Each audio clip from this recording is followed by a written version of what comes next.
what does it mean when we are drained, energy is drained at the end of the day?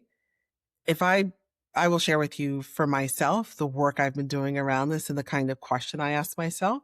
When I have a day where work has left me particularly emotionally drained, I will ask myself, where did I abandon myself to keep the peace?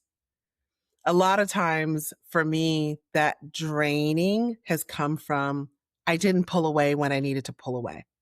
I performed instead of also, I performed for others more than I performed for myself.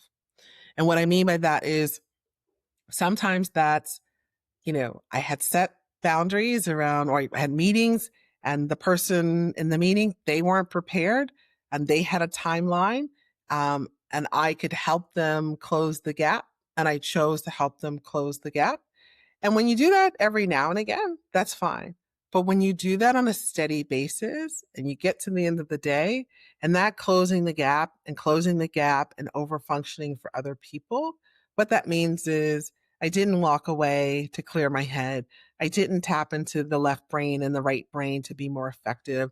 I didn't, make sure I had protein and had my blood sugar levels, correctly managed. I didn't go to the gym and work out and release stress and take care of myself. There are prices, there are trade-offs that are made all the time. And so it's really about, if you're drained every so often at the end of the day, sometimes, right? Like we live a life that requires sacrifice. We live a life that sometimes you got to sort of lean in, right? Occasionally here and there, sure.